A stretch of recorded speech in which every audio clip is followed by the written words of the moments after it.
पंचदशी ग्रंथामध्ये तृप्तिदीप प्रकरण आणि 7व्या या तृप्तिदीप प्रकरणामध्ये आज श्लोक है 4था। इस 4थे श्लोक की अवतरणिका को देखिए। तत्र केन कियत् कल्पितम इति अतः आह। ठीक है, तो बात ये चल रही है कि ये जो 7वां प्रकरण आरंभ हुआ तो वह इसलिए कि एक श्रुति आती है बृहदारण्यक उपनिषद में, आत्मानं चेत् विजानीयात् अयम् अस्मेति पुरुषः किमिच्छन् कस्य कामाय शरीरमनुसंज्वरेत्। इस श्रुति का ही व्याख्यान मतलब यह 7वां प्रकरण है।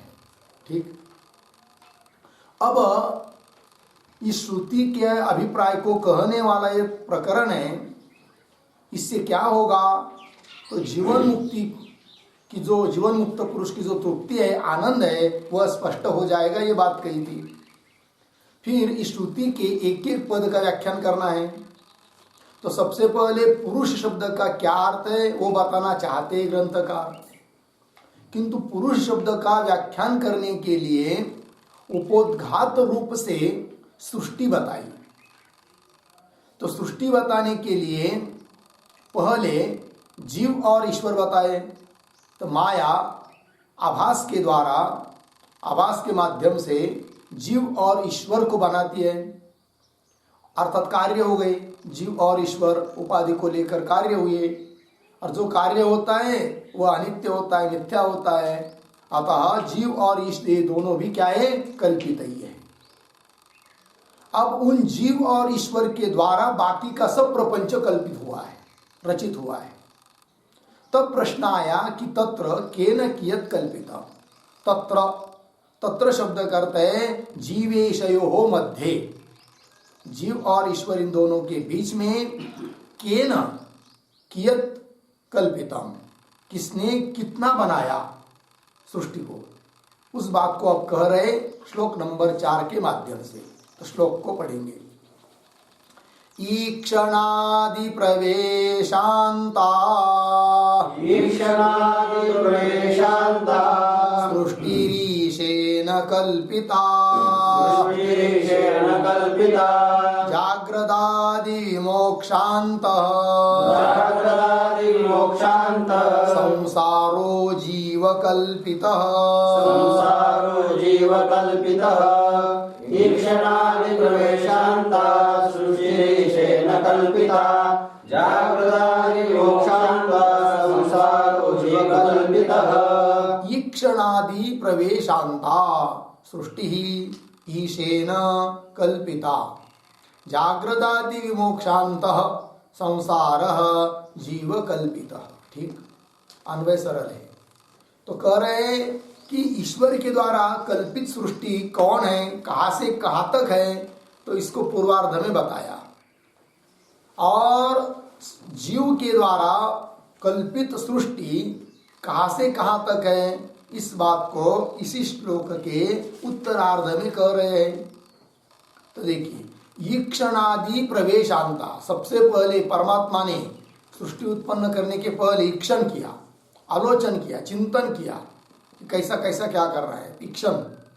फिर वहां से लेकर फिर ये सब बनाया, पंचमहाभूत आदि आदि सब बना दिया, सभी जीव बना दिया। और उसके बाद फिर उन शरीरों में प्रवेश किया ईश्वर ने, तो हो गई प्रवेश तक। तो ईक्षण से लेकर प्रवेश तक जितनी सृष्टि है वह सब सृष्टि किसने बनाई, ईश्वर ने बनाई। तो वही ईक्षणादि प्रवेशांता सृष्टि ईशेन कल्पिता, ईश्वर के द्वारा कल्पित है। फिर जाग्रदादि विमोक्षांत संसार जीव कल्पित। तो जागृत आदि है, जागृत अवस्था है, स्वप्नावस्था है, सुषुप्ति अवस्था है कि नहीं। तो ये जो कल्पना की जा रही है, तो जागृत से लेकर मोक्ष तक ये सभी संसार किसने बनाया, जीव ने बनाया है, जीव कल्पित। ठीक है, आगे चलिए। टीका। ईक्षणादीति तदैक्षत बहुस्याम प्रजायेय इति श्रुतम ईक्षणम आदि यस्याह सा ईक्षणादि। श्लोक में प्रथम पद जो आया है ईक्षणादि प्रवेशांता, ईक्षणादि प्रवेशांता इस शब्द का व्याख्यान चल रहा है, उसका विग्रह। तो पहले ईक्षणादि शब्दों को बताएंगे, फिर प्रवेशांता इस शब्द का क्या अर्थ है उसको बताएंगे, फिर दोनों को जोड़ने वाले ग्रंथ टीकाकार। तो ईक्षणादि मतलब क्या? तो एक श्रुति आती है छांदोग्य उपनिषद की, तत् ऐक्षत बहुस्याम प्रजायेय, तत् बहुस्याम प्रजायेय ऐक्षत, उस परमात्मा ने मैं प्रजा रूप से बहुत हो जाऊं इस रूप से ईक्षण किया, ऐसा श्रुति बता रही है। तो श्रुति के अनुसार वो सबसे पहला ईश्वर के द्वारा क्या हुआ? ईक्षण। तो इति श्रुतम ईक्षणम, इस श्रुति ने कहा हुआ जो ईक्षण है वह है आदि ही, यस्याह आदि आरंभी, जिसके सा ईक्षण आदि, उसको क्या कहेंगे? ईक्षण आदि। ईक्षण है आदि में, आरंभ में, जिस सृष्टि के, ऐसे सृष्टि को क्या बोलेंगे? ईक्षणादि सृष्टि। लग गया अर्थ? हाँ। जैसे भुआदि, भुआदि मतलब क्या? बहुत सारे धातु है। तो भू है जिन गणों में, धातु के गणों में सबसे पहला उस गण को क्या कहेंगे? भुआदि गण, आदादि गण होता है कि नहीं? उस प्रकार ईक्षणादि कौन? सृष्टि। ईक्षणादि क्यों बोल दिया उसको? ईक्षण आरंभ में सबसे पहले उसमें ईक्षण है, इसलिए ईक्षणादि सृष्टि हुई। ठीक, आगे चलिए। अनेन जीवेन आत्मना अनुप्रवेश्य इति श्रुतः प्रवेशः अंतः यस्याह सा प्रवेशांता। उसी सृष्टि को अब दूसरा शब्द, कैसी सृष्टि? प्रवेशांता, मतलब प्रवेश है अंति में, जिस सृष्टि के, ऐसे सृष्टि को बोलेंगे क्या? प्रवेशांता सृष्टि। लग गया? और बोलेंगे भाई प्रवेश किसका प्रवेश, किसमें प्रवेश, और वो प्रवेश किसने कहा बताया, किसने बताया, उसके लिए प्रमाण क्या? तो श्रुति का प्रमाण है। तो क्या श्रुति है? वो श्रुति दे रहे अनेन जीवेन आत्मना, ठीक है ना, अनुप्रविश्य, अनुप्रवेश, प्रविश्य, छांदोग्य। तो अनेन जीवन, इस जीव के रूप में, लेकिन जीव स्वरूप से, आत्मना, जीवेन आत्मना, जीव स्वरूपेण इत्यर्थ, अनुप्रविश्य मतलब वही परमात्मा अब इन शरीरों में प्रवेश उसने किया। किस रूप से किया? जीव रूप से प्रवेश किया। ठीक है ना जी, जीव बन गया। तो जीवेन आत्मना अनुप्रविश्य इति श्रुतः, ऐसा श्रुति ने बताया है। तो इस श्रुति ने कहा हुआ जो प्रवेश, श्रुतः प्रवेश, और वह है अंतः यस्याह, वह है अंतिम में जिसके, सा सृष्टि, उस सृष्टि को बोलेंगे क्या? प्रवेशांता, प्रवेशांता सृष्टि। तो सृष्टि के दो नाम हुए, ईक्षणादि सृष्टि, प्रवेशांता सृष्टि। किंतु जो सृष्टि, जिस सृष्टि के आरंभ में ईक्षण है, उसी सृष्टि के अंतिम में प्रवेश है। इसलिए ईक्षणादि सृष्टि कोई अलग चीज है और प्रवेशांता सृष्टि कोई अलग चीज है, ये बात नहीं। दोनों भी शब्द एक ही सृष्टि को कह रहे हैं। इस बात की अब व्याख्या कर रहे टीकाकार, समास करके, कर्मधारय समास करके। ईक्षणादि च असौ प्रवेशांता च इति पश्चात कर्मधारय, है कि नहीं? पहले तो समास दोनों शब्दों का अलग अलग कर लिया, ईक्षणादि शब्द का समास कर लिया, है कि नहीं, अलग, और प्रवेशांत सृष्टि का समास स्वतंत्र कर लिया।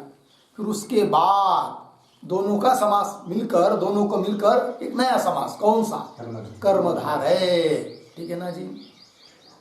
तो देखिए भाई, तो हाँ, ईक्षणम, हाँ, ईक्षणादि चासो प्रवेशांता, ईक्षण है आदि जिसके, ऐसी जो प्रवेश अंत वाली सृष्टि, उसको कहेंगे, है कि नहीं, ईक्षणादि सृष्टि, ईक्षणादि प्रवेशांता सृष्टि। ठीक है, तो वही समास हुआ कर्मधारय। ईक्षणादि चासो प्रवेशांता चेति पश्चात कर्मधारय, लग गया। सा इयं सृष्टि, सा इयं सृष्टि, ऐसी जो सृष्टि वह ईश्वरेण कल्पिता, किसने बनाई है? ईश्वर ने। कहाँ से कहाँ तक? ईक्षण से लेकर प्रवेश तक। फिर आगे, जाग्रदादि यस्य संसारस्य असौ जाग्रदादि, ठीक है ना जी। जागृत आदि, अब जीव के सृष्टि के बारे में बता रहे हैं। जीव के सृष्टि के बारे में शब्द आया है श्लोक में, जागृत आदि विमुक्षांत संसार, तो उसकी व्याख्या करने जा रहे हैं। तो जागृत आदि यस्य संसारस्य, जागृत है आदि, आदि मतलब आरंभ में, जिस संसार के असौ, ऐसा जो संसार, उस संसार को कहेंगे क्या, जागृत आदि, ठीक है ना जी। फिर तो जागृत आदि संसार एक बात हुई। फिर विमोक्षांत संसार, तो विमोक्ष, विमोक्ष शब्द का अर्थ कर रहे मुक्ति ही, मुक्ति मतलब मोक्ष। अंत यस्य, मुक्ति मतलब मोक्ष है अंतिम में जिसके, सह विमोक्षांत, कौन, संसार। तो विमोक्षांत संसार, तो संसार के लिए भी दो शब्द आए, कौन कौन, जागृत आदि संसार और विमोक्षांत संसार।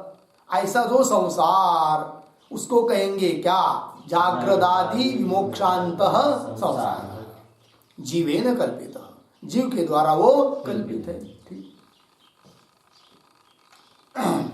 हो गया।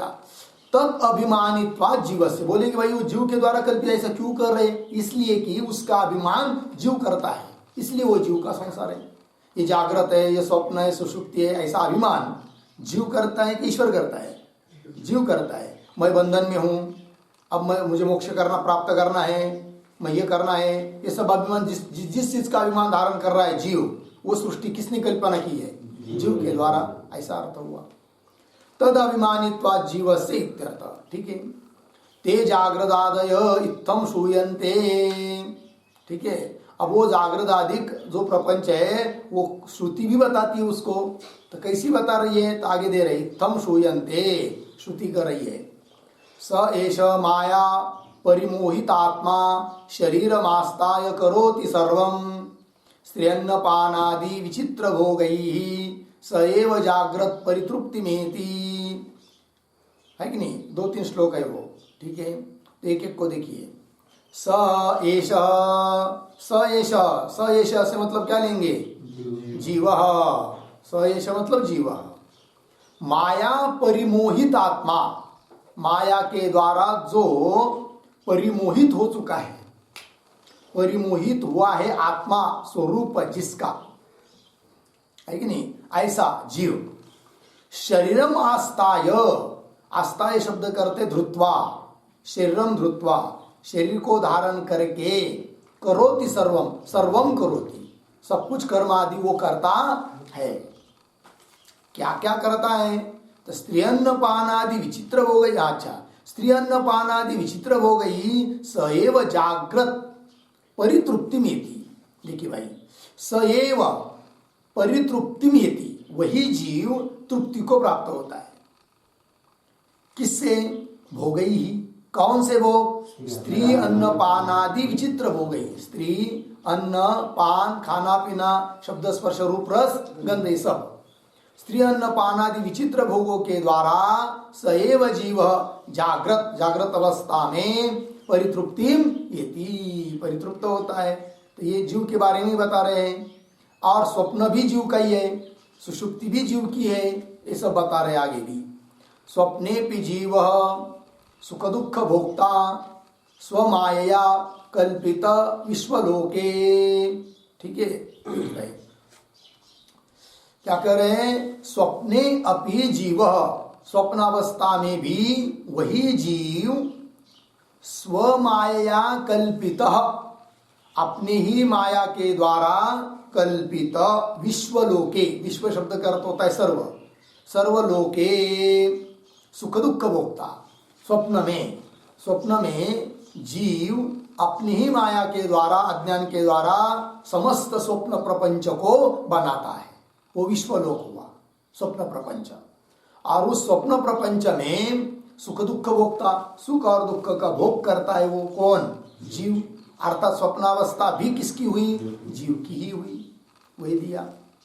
स्वप्ने भी जीव सुख दुख भोक्ता स्वमाया कल्पित विश्वलोके, लग गया।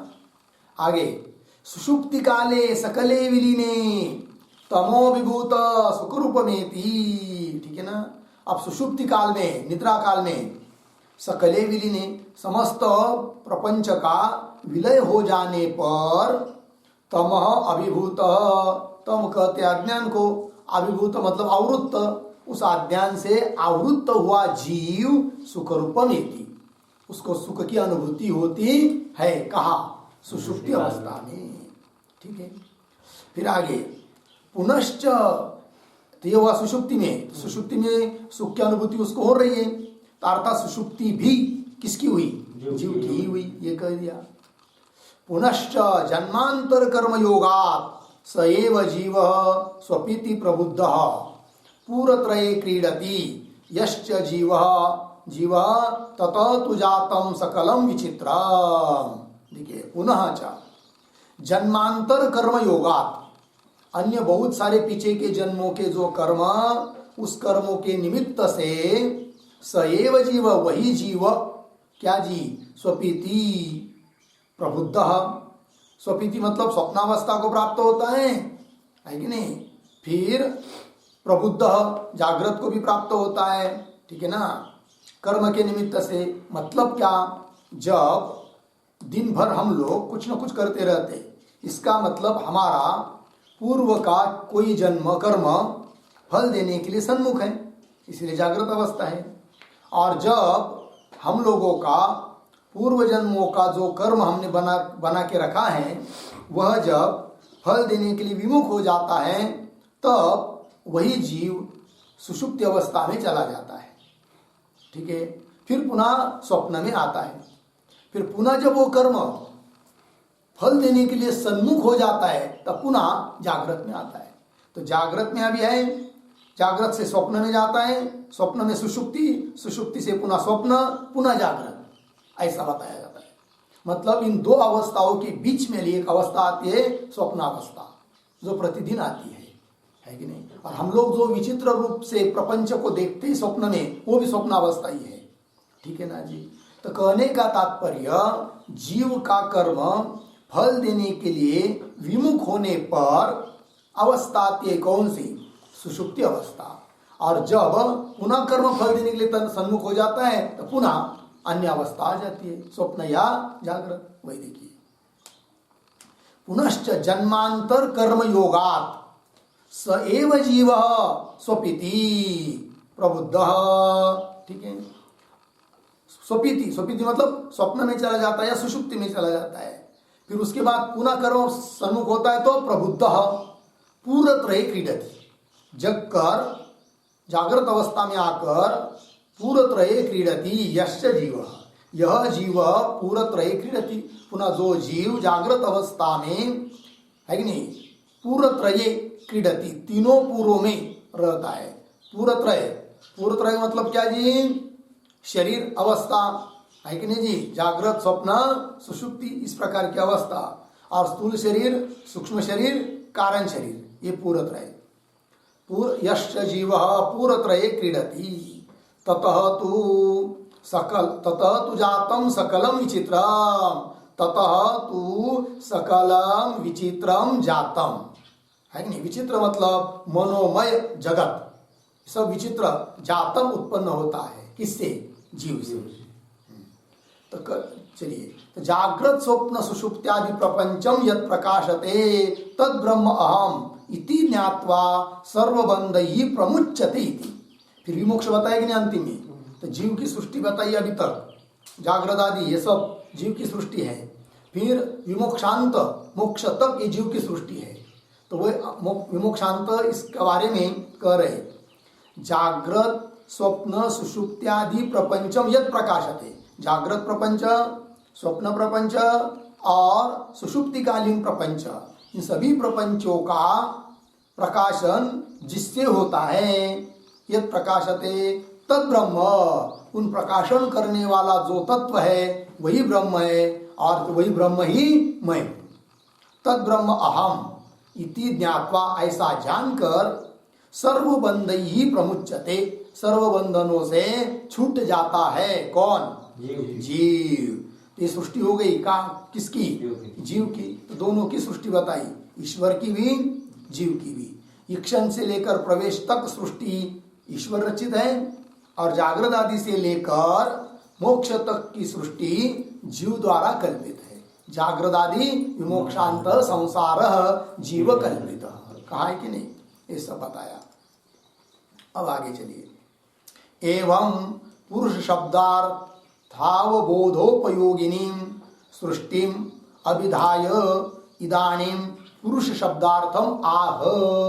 ठीक है, अब देखिए आगे के श्लोक क्या उत्तर निकाला। एवं पुरुष शब्दार्थ अवबोधोपयोगिनी, पुरुष शब्द के अर्थ को समझने के लिए, अवबोध कहते ज्ञान, पुरुष शब्दार्थ अवबोधोपयोगिनी, पुरुष शब्द के अर्थ का अवबोध अर्थात ज्ञान होने के लिए उपयोगी सृष्टिम अभिधाय, सृष्टि का कथन करके, इदानीम अब पुरुष शब्दार्थम आह, पुरुष शब्द के अर्थ को कह रहे हैं। प्रथम श्लोक में जो श्रुति दी है उस श्रुति में आया हुआ जो शब्द पुरुष शब्द, उस पुरुष शब्द के अर्थ को कह रहे हैं। ठीक है ना। और पुरुष शब्द का अर्थ समझने के लिए जो उपयोगी चीज थी, सृष्टि का प्रतिपादन थोड़े में संक्षेप में वो कर दिया। अब पुरुष शब्द का अर्थ अच्छी तरह से समझ में आ जाएगा, ऐसा सोचकर ग्रंथकार पुरुष शब्द के अर्थ को बता रहे हैं।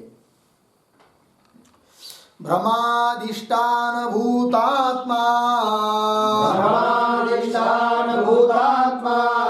कूटस्था संगचिद्वपुः अन्योन्याध्यासतो संग ईस्तजीवोऽत्र पुरुषः भ्रमाधिष्ठान भूतात्मा कूटस्था संगचिद्वपुः अन्योन्याध्यासतो संग ईस्तजीवोऽत्र पुरुषः। भ्रमाधिष्ठान भूतात्मा कूटस्थ असंग चिद्वपुः अन्योन्याध्यासतो, ऐसा शब्द की नहीं वहां पर, वैसा थोड़ा सा छपने में गड़बड़ हुई। अन्योन्याध्यासतो, तो के पहले अवग्रह की नहीं, स और त के बीच में अवखंड है, वो वहां पर नहीं होना चाहिए। कहाँ होना चाहिए? हाँ, तो के बाद। ऐसा ही क्या, हमारी में गलती हो गई। अन्योन्याध्यासतो ध्यासतः, फिर आगे असंग धीस्त जीव अत्र पुरुषः। ठीक, अन्वय कूटस्था संग चिद्वपुः भ्रमाधिष्ठान भूतात्मा, फिर नीचे की पंक्ति सरल है। अन्योन्याध्यासतः असंगधीस्त जीव अत्र पुरुषः। ठीक, अर्थ देखिए। कूटस्थ असंग चिद्वपु, ये पुरुष का स्वरूप है। कैसा है पुरुष? कूटस्थ है। कूटस्थ अर्थात निर्विकार है, असंग है, उसको किसी का संग नहीं है। और चित मतलब ज्ञान स्वरूप है, वपु मतलब शरीर, यही है शरीर जिसका। निर्विकार असंग ज्ञान, यही है स्वरूप जिसका। और पुनः कैसा वो? भ्रमाधिष्ठान भूतात्मा, भ्रम का अधिष्ठान स्वरूप है वो। कौन? पुरुष, चेतन। ठीक है ना जी। जैसे सर्प का अधिष्ठान होती है कौन? रज्जु। उसी प्रकार देहादि भ्रम का अधिष्ठान स्वरूप है कौन? कूटस्थ, चैतन्य। तो कूटस्थ असंग चिद्वपुः भ्रमाधिष्ठान भूतात्मा। और कैसा भाई? अन्योन्याध्यासतः, किंतु अन्योन्याध्यास के कारण असंग धीस्त जीव, धी नाम बुद्धि, बुद्धि में असंग रूप से स्थित जो जीव, वही यहां पर पुरुष शब्द से लेना है। तो पुरुष शब्द से कौन लिया? बुद्धि में स्थित असंग स्वरूप जो चैतन्य, जिसको कूटस्थ बोलते हैं, असंग चित स्वरूप बोलते हैं, जो कि भ्रम का अधिष्ठान स्वरूप है, ऐसा जो चिदात्मा वह बुद्धि में स्थित जो है, उसको लेना है। किस शब्द से? पुरुष शब्द से, जीवात्मा थोड़े में। ठीक है। कूटस्थ स्वरूप जीवात्मा। टीका को देखिए, ब्रह्माधिष्ठानेति यह कूटस्थ असंग चिद्वपु, तो कूटस्थ असंग चिद्वपु प्रतीक है, उसका अर्थ कर रहे हैं अविकारी असंग चित स्वरूप। कूटस्थ शब्द का अर्थ होता है अविकारी, और असंग चित वपु मतलब चित स्वरूप, असंग चित स्वरूप। पुनः कैसा, भ्रमाधिष्ठान भूतात्मा, मतलब भ्रमस्य, भ्रम कौन यहाँ पर, देहादि, यही भ्रम। तो भ्रमस्य देहेन्द्रियादि अध्यासस्य, देह इंद्रियादिक का जो अध्यास, अर्थात देह इंद्रियादिक को सत्य समझना, अपना स्वरूप समझना है कि नहीं, वस्तुता कुछ है ही नहीं है, सर्प है ही नहीं है, सर्प को समझना अध्यास है। उस प्रकार देह इंद्रियादिक भी क्या है, अध्यस्त है। और अध्यस्त ऐसे जो देह इंद्रियादिक इन सभियों का जो अधिष्ठान है कि नहीं, वह है कौन, पुरुष। पुरुष शब्द की व्याख्या चल रही है। तो भ्रमस्य देह इंद्रियादि अध्यासस्य, पूर्ण विराम। आगे अधिष्ठान भूत है कि नहीं, प्रतीक है, उसका अर्थ कर रहे अधिष्ठानत्वेन वर्तमान परमात्मा अस्ति, अधिष्ठान रूप से विद्यमान जो परमात्मा है, सह असंग एव, वह स्वरूपता कैसा है, असंग ही है। किंतु अन्योन्याध्यासतः, अन्योन्याध्यास के कारण, मतलब क्या, टीकाकार समझा रहे हैं, अन्योन्यस्मिन् अन्योन्यात्मकताम अन्योन्य धर्मान च अध्यस्य सर्व व्यवहार भाग भवति इति आचार्यैः निरूपितत्वेन तादात्म्याध्यासेन। ठीक है जी, यद्यपि वो स्वयं तो असंग है, किंतु बुद्धि के साथ उस कूटस्थ स्वरूप जीव का अन्योन्याध्यास हुआ, अर्थात परस्पर में तादात्म्य हुआ, इसीलिए वो व्यवहार भाग होता है कि नहीं। तो अन्योन्यस्मिन का अर्थ कर रहे अन्योन्यात्मकताम, परस्पर स्वरूप बन गया। यद्यपि बुद्धि जड़ है, किंतु वो चेतन जैसी प्रतीत हो रही है, क्योंकि अधिष्ठान भूत जो परमात्मा है, ब्रह्म चैतन्य, वो चेतन है, उसका चेतनत्व धर्म का संबंध प्रतीत हो रहा है किसमें, बुद्धि में, है कि नहीं। इसलिए बुद्धि चेतन जैसी लग रही है। और कर्तृत्व भोक्तृत्व आदि धर्म किसके है, बुद्धि के। समझ रहा है आदमी किसका, चैतन्य का, आत्मा का, तो उसमें अध्यास हुआ, धर्म का अध्यास हुआ। और बुद्धि स्वतः स्वरूप से भी अध्यस्त है, स्वरूपता भी अध्यास है उसका, अर्थाध्यास किसमें, कूटस्थ में। तो परस्पर में अध्यास हुआ, किसका किसका, बुद्धि और चैतन्य का। देखिए, अन्योन्यस्मिन अन्योन्यात्मकताम और अन्योन्य धर्मान, अभी एक दूसरे के धर्मों का भी अध्यस्य अध्यास करके सर्व व्यवहार भाग भवति, सभी व्यवहार का भागीदार वो बनता है। मैं करता हूँ, मैं भोगता हूँ, मैं सुखी हूँ, मैं दुखी हूँ, ऐसा बोलने लगता है। ठीक है जी, व्यवहार होने लगता है, शब्द प्रयोग। सर्व व्यवहार भाग भवति, यह बात आचार्य ने भी कहा है, ठीक है ना जी, ब्रह्मसूत्र में। इति आचार्य ही निरूपितेन तादात्म्याध्यासेन, तादात्म्याध्यास का नाम लेकर आचार्य ने उसका निरूपण किया है। आगे चलिए, असंगधीस्त जीव, ये प्रतीक है। तो देखिए उसका अर्थ कर रहे, स्वेन पारमार्थिक संबंध शून्यायाम बुद्धौ वर्तमान जीव, यह अर्थ हुआ असंगधीस्त जीव। स्वेन, असंग शब्द से कह दिया कि नहीं, तो स्वरूपता देखा जाए तो चैतन्य कैसा है, असंग है। तो स्वेन पारमार्थिक संबंध शून्यायाम बुद्धौ, वस्तुता देखा जाए तो उस आत्मा का और बुद्धि का सचमुच देखा जाए तो कोई संबंध है ही नहीं, कल्पित संबंध है, पारमार्थिक संबंध नहीं है, मतलब वास्तविक संबंध नहीं है। तो स्वेन पारमार्थिक संबंध शून्यायाम बुद्धौ, शून्य ऐसे बुद्धि में वर्तमान जीव, विद्यमान जो जीव, जीवा सन, अत्र अत्र अत्र एक प्रतीक है, अत्र का अर्थ कर रहे हैं अस्याम श्रुतौ, इस श्रुति में, श्रुति कौन सी श्रुति, प्रथम श्लोक के द्वारा बताई हुई श्रुति, आत्मानं चेत विजानीयात् अयमस्मीति पुरुषः। अस्याम श्रुतौ पुरुष इति उच्यते, पुरुष शब्द से कहा जा रहा है। तो कुल मिलाकर क्या तात्पर्य हुआ, उस श्रुति में आया हुआ जो शब्द पुरुष शब्द, उस पुरुष शब्द का क्या अर्थ निकला? हाँ, उस बुद्धि में असंग रूप से स्थित जो जीव रूप से विद्यमान चैतन्य, वो है कौन? पुरुष, जिसको कुटस्थ असंग चिद वपु ये उसका स्वरूप है, और जो भ्रम का अधिष्ठान है, किंतु जीव रूप से वो अभी विद्यमान है अध्यास के कारण।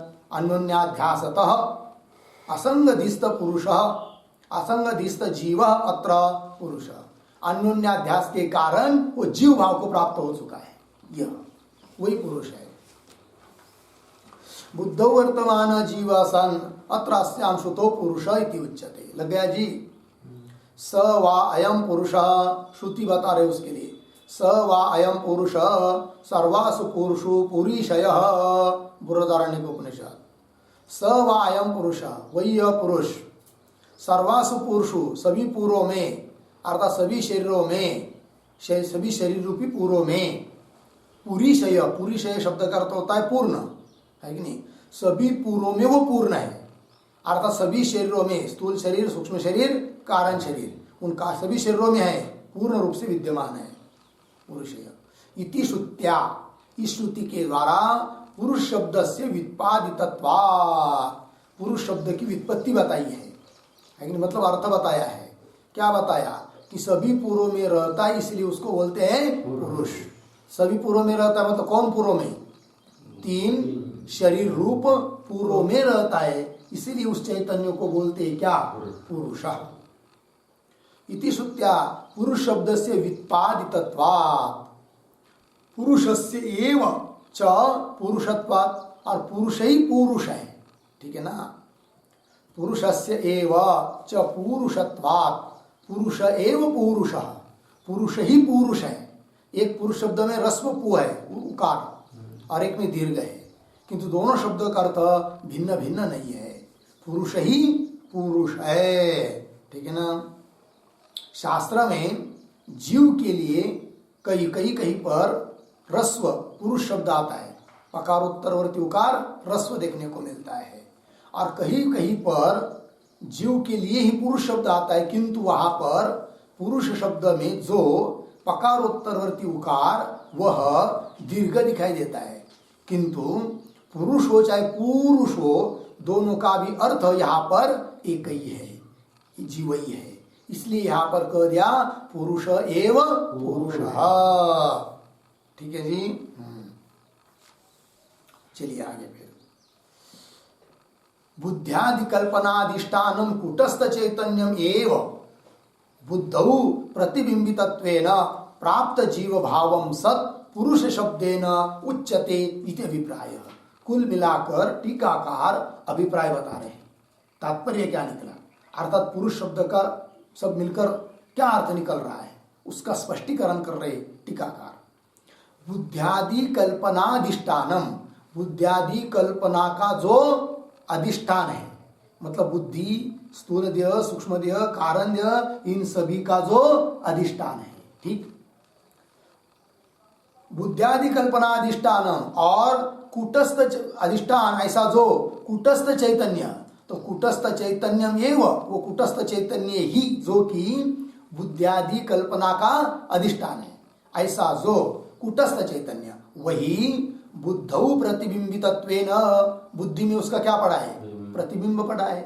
तो प्रतिबिंबितत्वेन, प्रतिबिंब होने के कारण प्राप्त जीव भावम, वो कूटस्थ क्या हो गया? जीव भाव को प्राप्त हुआ प्रतिबिंब होने के कारण। प्राप्त जीव भावम सत् पुरुष शब्देन उच्यते इति अभिप्राय। तो पुरुष शब्द से कहा जा रहा है। तो फिर बोलेंगे भाई ये बताओ क्या कि पुरुष शब्द से क्या है? निखड़ काया है, निव्वल काया है। पुरुष शब्द ने तो आपको क्या बताना चाहते हो? कूटस्थ को या प्रतिबिंब को या बुद्धि को? तो ये यहाँ पर तात्पर्य निकलता है कि सावास अंतकरण विशिष्ट चैतन्य जीव, यही लेना है पुरुष शब्द से। क्या जी, कौन लेना है जीव शब्द से? साभास अंतकरण विशिष्ट चैतन्य रूप जीव पुरुष शब्देन उच्यते, ऐसे एक वाक्य लिख के रख सकते हैं उसके ऊपर। पुरुष शब्देन उच्यते ऐसा कहा है कि नहीं? तो उस पर एक टिप्पणी के रूप से एक वाक्य लिखिए, साभास अंतकरण विशिष्ट, साभास अंतकरण विशिष्ट चैतन्य रूप जीव,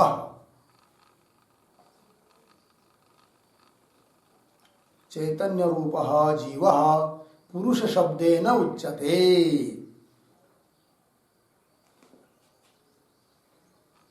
हो गया? देखो भाई, साभास अंतकरण विशिष्ट चैतन्य, साभास कहते आभास, आभास मतलब प्रतिबिंब, तो आभास सहित जो अंतकरण, और आभास सहित अंतकरण है विशेषण जिसका, ऐसा जो चैतन्य है कि नहीं, मतलब तीनों आ गए इसमें, आभास, अंतकरण व बुद्धि और अधिष्ठान चैतन्य कूटस्थ, तीनों मिलकर जिसको जीव कहते हैं, उसी को लेना यहाँ पर क्या? पुरुष शब्द से। जीव पुरुष शब्देन उच्यते। पुरुष शब्द का समझ में आया? अब आगे चलिए, आगे के श्लोक की अवतरणिका। ननु अत्र पुरुष शब्देन केवल चिदाभास रूप जीव एव उच्यता, किम अनेन कूटस्थ चैतन्येन अधिष्ठान भूतेन इति आशंक्य। ये शंका हुई, ननु से लेकर आशंक्य तक। उत्तर देंगे आगे, तो शंका समझ लीजिए पहले। पूर्व पक्षी बोल रहा है कि ननु अत्र मतलब इस श्रुति का व्याख्यान करते समय पुरुष शब्द से आप केवल चिदाभास को लीजिए, बुद्धि में पड़ा हुआ जो चैतन्य का प्रतिबिंब है जिसको चिदाभास कहते हैं, उस चिदाभास को ही लीजिए। किस शब्द से? पुरुष शब्द से। किसको मत लीजिए? कूटस्थ अधिष्ठान भूत कूटस्थ को मत लीजिए। कौन बोल रहा है? पूर्व पक्षी। जबकि ऊपर पुरुष शब्द से ग्रंथकार ने किस किस को लिया? साभास अंतकरण विशिष्ट जीव, अर्थात आभास भी आया, अंतकरण भी आया और अधिष्ठान कूटस्थ भी आया, तीनों मिलकर जो जीव, उसको पुरुष शब्द से कह दिया। उस पर शंका कर रहा है कौन? पूर्व पक्षी, कि आप पुरुष शब्द से केवल चिदाभास को लीजिए, कूटस्थ को मत लीजिए। कौन बोल रहा है? पूर्व पक्षी। वही ननु अत्र पुरुष शब्देन केवल चिदाभास रूप जीव ये उच्चता, केवल जो चिदाभास रूप जीव है उसको ही लीजिए, उच्चता। किम अनेन कूटस्थ चैतन्येन, इस कूटस्थ चैतन्य को लेकर क्या आपको लाभ होगा? क्यों ले रहे उसको? मत लीजिए, बोल रहा है कौन? पूर्व पक्षी। किम अनेन कूटस्थ चैतन्येन अधिष्ठान भूतेन, अधिष्ठान भूतेन अनेन कूटस्थ चैतन्येन किम इति आशंक्य, ये शंका करके उत्तर दे रहे। तस्य मोक्षादि अन्वयितृत्व सिद्धये तदपि स्वीकर्तव्यम इति आह। उत्तर दिया, तस्य चिदाभास रूप जीवस्य, तस्य शब्द से क्या लेंगे? चिदाभास रूप जीव। मोक्षादि अन्वयितृत्व सिद्धये, मोक्षादि में उसका अन्वय अर्थात संबंध सिद्ध करने के लिए, तदपि स्वीकर्तव्यम, तदपि तद कूटस्थ चैतन्यम अपि स्वीकर्तव्यम इत्या। कूटस्थ चैतन्य का भी स्वीकार करना ही पड़ता है, क्योंकि कूटस्थ चैतन्य का स्वीकार यदि नहीं करेंगे तो चिदाभास रूप जीव को मोक्ष बताना जब रहेगा तब उसको उसका संबंध जोड़ नहीं पाएंगे, है कि नहीं? इसलिए कूटस्थ को भी लेना आवश्यक है। अब कूटस्थ को लेने से चिदाभास रूप जीव का मोक्षादिकों के साथ कैसा संबंध हो जाता है, इस बात का स्पष्टीकरण आगे होने वाला है, तब देखेंगे। देखिए, तस्य मोक्षादि अन्वयितृत्व सिद्धये, अन्वयितृत्व कहते सिद्ध संबंध, संबंधित्व, तो मोक्षादि अन्वयितृत्व सिद्धये, मोक्षादिक के साथ संबंधित्व सिद्ध करने के लिए तदपि कूटस्थ चैतन्यमपि स्वीकर्तव्यम, स्वीकर्तव्य मतलब पुरुष शब्देन स्वीकर्तव्यम, पुरुष शब्द से उसको भी लेना पड़ता है। वही कह रहे, टीका को देखिए, श्लोक को देखिए। साधिष्ठानो विमोक्षादो साधिष्ठानो विमोक्षादो जीवोऽधिक्रियते न तो जीवोऽधिक्रियते न तु केवलो निरधिष्ठान केवलो निरधिष्ठान विभ्रान्ते क्वाप्य सिद्धितः भ्रान्ते क्वापि सिद्धितः साधिष्ठानो विमोक्षादो जीवोऽधिक्रियते न तु केवलो निरधिष्ठान विभ्रान्ते क्वापि सिद्धितः साधिष्ठानः विमोक्षादो जीवः अधिक्रियते न तु केवल निरधिष्ठान विभ्रान्तेः क्व अपि असिद्धितः। अन्वय साधिष्ठान जीवः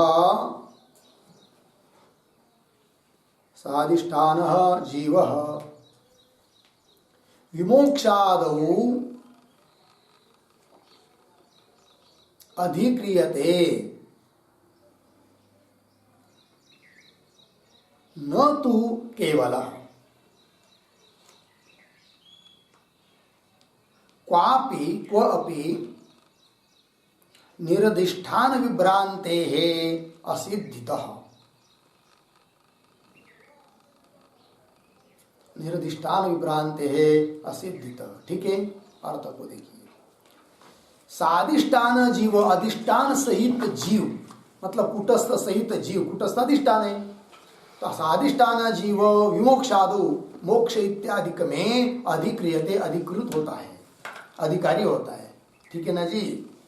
न तो केवल चिदाभास मोक्षादिक में अधिकारी नहीं है। दूसरी बात, क्वापि कहीं पर भी निर्दिष्टान विभ्रांति असिद्धित, जो भी भ्रम होता है वह असाधिष्ठान ही होता है।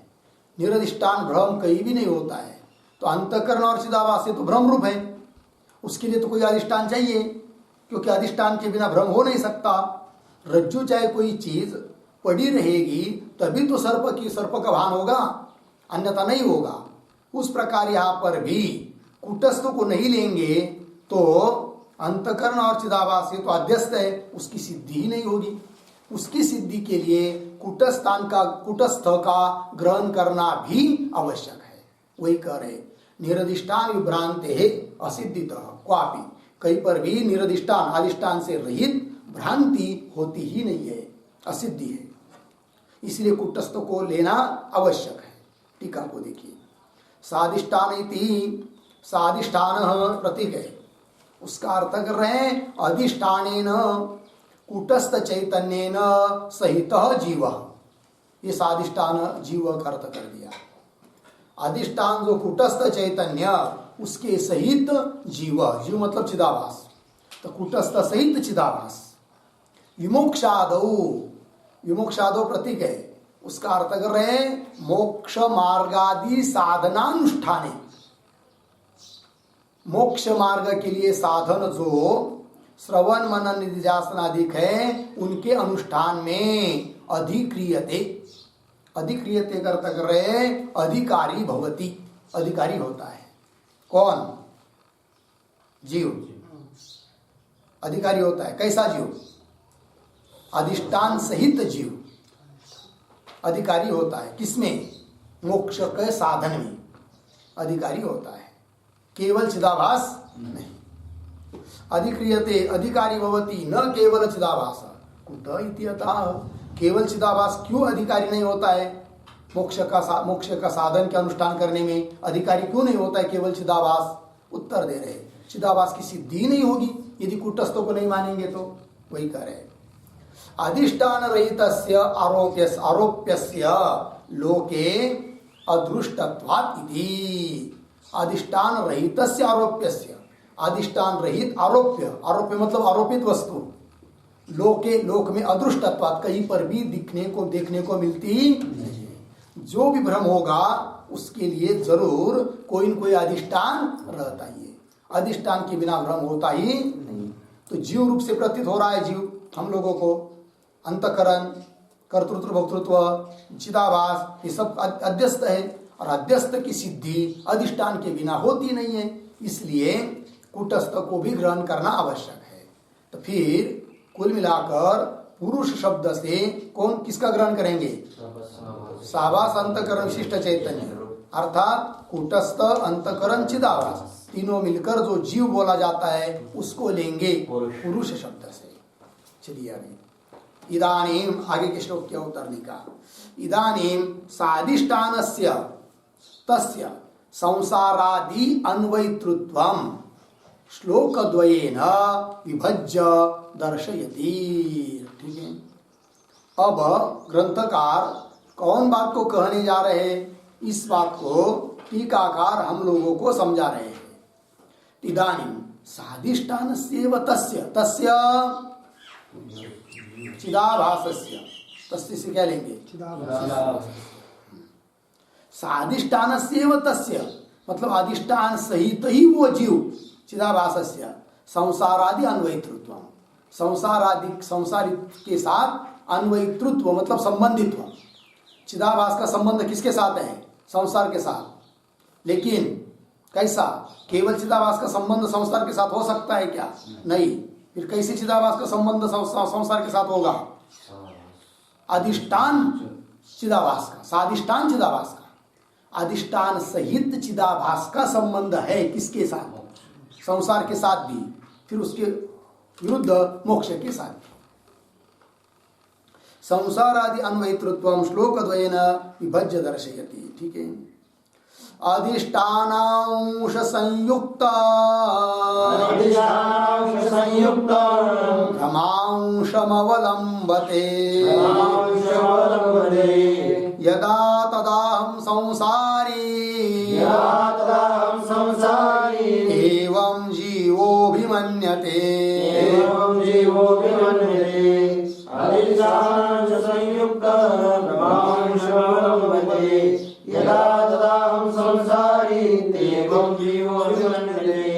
अधिष्ठानांश संयुक्तम भ्रमांशम अवलंबते यदा तदा अहम संसारी इति एवं जीवः अभिमन्यते।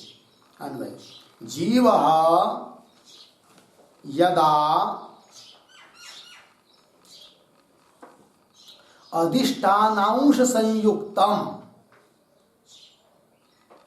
भ्रमांशम अवलंबते तदा अहम संसारी इति एवं अभिमन्यते। ठीक, अर्थ देखिए भाई। तो जीव यदा मतलब जब अधिष्ठानांश संयुक्तम भ्रमांशम अवलंबते, अधिष्ठान से युक्त भ्रमांश का आश्रय करता है, स्वीकार करता है, तदा तब अहम संसारी, मैं संसारी हूं इति एवं अभिमन्यते, ऐसा मानता है। केवल कुटस्थ को लेंगे, कुटस्थ में अहम बुद्धि हो गई तो मैं संसारी हूं ये कह सकता है क्या? नहीं कह सकता है। और केवल चिदाभास को लेंगे तो हो ही नहीं सकता है, क्योंकि निरधिष्ठान भ्रम होता ही नहीं है। ठीक है ना, तो वही कह रहे अधिष्ठान संयुक्त जो भ्रम अंश उसका अवलंबन करके जीव तब स्वयं को संसारी मानता है। ठीक है, अभिमन्यते। टीका देखिए, जीव यदा अधिष्ठान संयुक्तम, अधिष्ठान संयुक्तम मतलब कुटस्थ सहितम, क्योंकि अधिष्ठान कौन है? कुटस्थ है। तो कुटस्थ के सहित भ्रमांशम, भ्रमांश कौन है? चिदाभास। तो दो अंश, अधिष्ठानांश भ्रमांश, अधिष्ठानांश कुटस्थ, भ्रमांश चिदाभास। जब दोनों को लिया जाता है तब वो संसारी स्वयं को मानता है।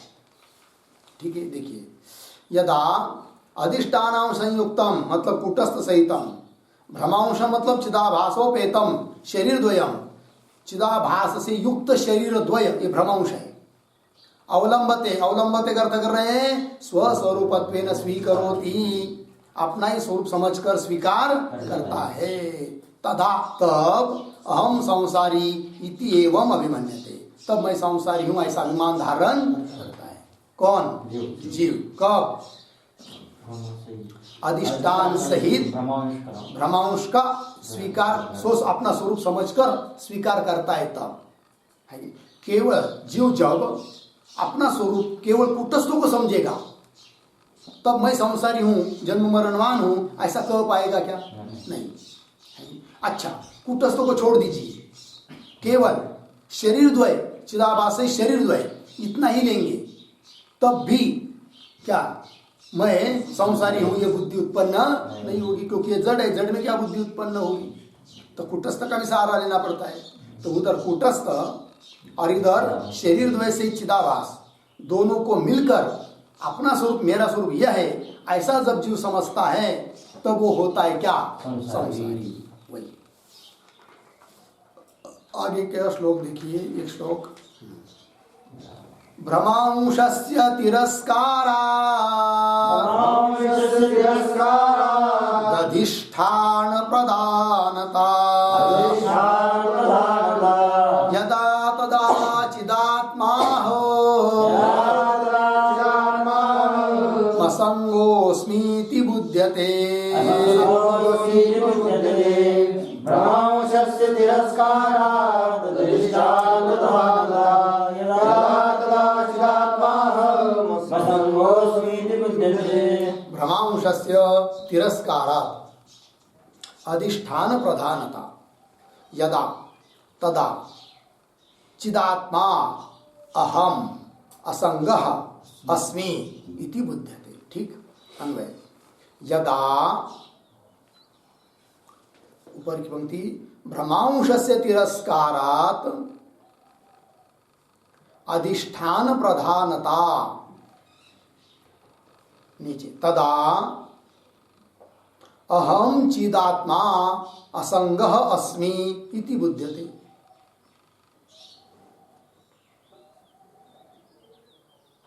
अर्थ देखिए, जब, यदा, जब भ्रमांश से तिरस्कार, भ्रमांश का तिरस्कार कर देता है, मतलब क्या? हाँ, देह द्वय से ही चिदाभास की भास का त्याग कर देता है और स्वयं को केवल कूटस्थ यही मेरा स्वरूप है ऐसा जब समझता है, तब भ्रमांश से तिरस्कार अधिष्ठान प्रधानता, अधिष्ठान कूटस्थ को क्या आई? फिर प्रधानता आई। तब क्या कहता है वह जीव? तदा अहम चिदात्मा, मैं चित स्वरूप आत्मा है, ब्रह्म हूं मैं, कूटस्थ स्वरूप मैं हूं, है कि नहीं? अस्मि असंग अस्मि इति बुध्यते, ऐसा उसको ज्ञान होता है। तब वह स्वयं को संसारी मानता है क्या? नहीं। फिर संसारी कब मानता है?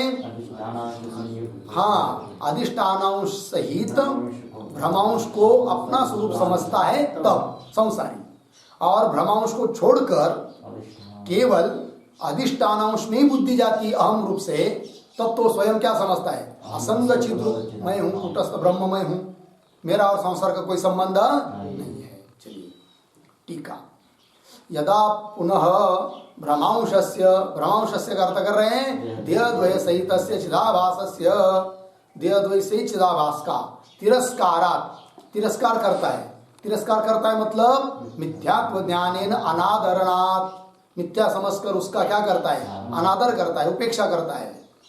तब क्या होता है? अधिष्ठान प्रधानता, प्रतीक है उसका अर्थ, अधिष्ठान भूतस्य एव कूटस्थस्य स्वरूपत्वं जीवेन स्वीक्रियते। तब तो अधिष्ठान भूत जो कूटस्थ है वही अपना स्वरूप है ऐसा जीव स्वीकार करता है। लग गया ना? भ्रमांश का तिरस्कार हो जाने के कारण। तदा, तब अहम चिदात्मा, मैं चिदात्मा हूं, असंग च अस्मि इति बुध्यते, बुध्यते का अर्थ कर रहे जानाति, तो स्वयं को असंग कूटस्थ स्वरूप समझता है, अर्थात स्वयं को संसारी नहीं समझता है। तो संसारी कब? जब अधिष्ठान सहित भ्रमांश को अपना स्वरूप मानता है तब। इसलिए जीव शब्द से कूटस्थ सहित, अधिष्ठान सहित भ्रमांश को लिया जाता है, मतलब साभास अंतकरण विशिष्ट चैतन्य, अर्थात देहद्वय सहित जो चिदाभास उसके सहित कूटस्थ, तीन को मिलकर जीव शब्द से कहा जाता है। और वही जीव तीनों को मिलकर जो है उसी को यहाँ पर श्रुति ने पुरुष शब्द से कहा है कि नहीं?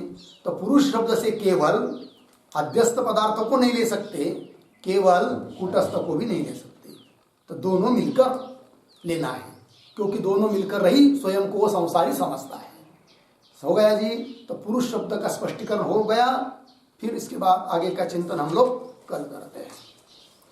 ओम पूर्णमदः पूर्णमिदं पूर्णात् पूर्णमुदच्यते पूर्णस्य पूर्णमादाय पूर्णमेवावशिष्यते।